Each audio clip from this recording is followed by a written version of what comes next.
back, everyone. Whether you've seen her on The Blaze or on your Facebook feed, Tomi Lahren is one of the hottest rising stars in conservative media and social media right now. So everyone, please welcome Tomi Lahren.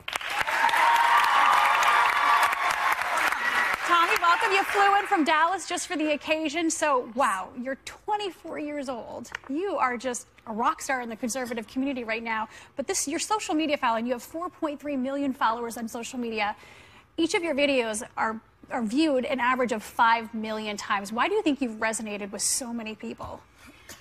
I think, in large part, I represent middle America. So you've got the two coasts, and those individuals seem to kind of just talk to each other. Yeah. And then you've got all of middle America right there that's dying to have a voice. They don't really feel like they have one. They're not represented, beyond their communities. So I think they watch me and they say, well, she speaks like I do. She thinks like I do. She seems to maybe get it like I do, and I think that's why it's resonated. And also, I do something very different. There's not a whole lot of young conservative women out there, and so I provide that for a lot of young women. They don't have that. Yeah, you told me in the commercial break that you always knew that this is what you wanted to do, but you're just 24. Do you feel like people discredit you because you're so young?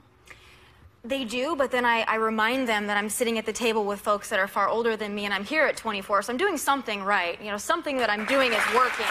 No, Tomi, far older, please, let's not date us.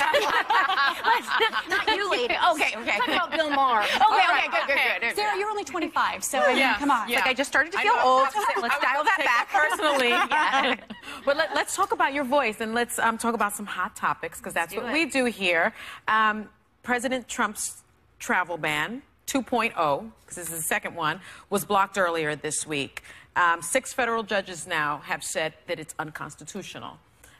But you support his plan. Are all those judges wrong? I believe so. I don't believe it's unconstitutional. They're going with the Establishment Clause, but I think folks fail to also remember that the Establishment Clause in the Constitution doesn't cover non-citizens, A, and B, he is under his, and I think you could maybe attest to this as well, it is under his jurisdiction to be able to do this. He is able... But didn't he shoot himself in the foot when he said a Muslim ban? Come on. But this isn't a Muslim ban. This isn't a Muslim ban. Well, no, unless all the Muslims in the world have been able to pack themselves into 6 countries, this is not a Muslim ban. For a Muslim ban, India would be included. It's a high Muslim population. So, to me, this isn't a Muslim ban. Does it bother you that he leaves out, like, Saudi Arabia, where he has a business? No, I agree. Egypt, I definitely think Saudi Arabia should be included. I do. I agree with you there, Joy. That's maybe one of the points we can have agreement on. I think Saudi Arabia. Can we celebrate right there? A little kumbaya. To her point, though, I think part of the issue for me was that his rhetoric during the campaign, when you say stuff during a campaign like, you want to ban all Muslims, or you use this broad terminology, then when you go to introduce policy, I happen to support this 2.0 as well, but when you institute policy that maybe doesn't do that, people look and say, well, what was the intent of this policy looking back? If you said X, Y, and Z over here, why are we not to believe that now this policy is intended to, in fact, ban Muslims, which you said? Is that not his biggest issue? I think that it is. I mean, for Trump, rhetoric is usually the problem, and it's usually the basis of the problem. But I like to look to policy more than just talk. And when we're talking about campaign promises, wasn't it President Obama that said, if you like your health insurance, you can keep it? I mean, some things... Well, one thing he said, and they keep bringing it up over and over again. But what about Trump says something crazy every day? What about the fact that Giuliani, because I think it was a slip in the administration when Giuliani spoke out about that, but when he said...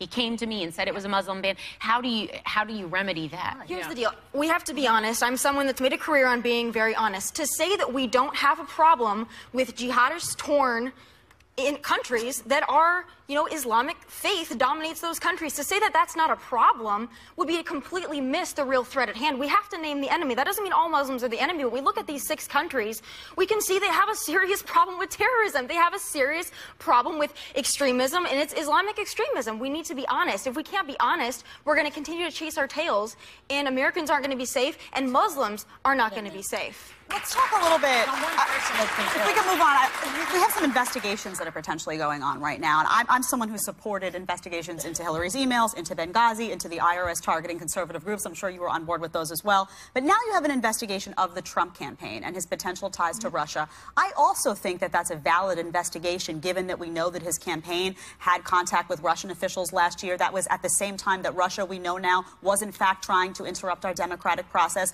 Do you support this investigation as well? well into Trump's potential ties to Russia? I support an investigation, but I support the investigation into wiretapping claims as well. I think if you're going to investigate one, you need to investigate the other. I think that that's only fair. And I also think it's important to point out that President Obama's President Obama's CIA, about Trump. But I'm talking about President Obama's CIA director. Yeah. He came out and said, I see no ties, I see no collusion here. So when President Obama, who's a Hillary supporter... Republicans said that too. Right. Well, when Obama's acting CIA director comes out and says, I see no evidence that there's ties But there's no evidence of wiretapping either. But right, so we should investigate both to the fullest. For me, the difference is that for wiretapping, there really is no evidence for what he's saying right now, in my opinion. But when it comes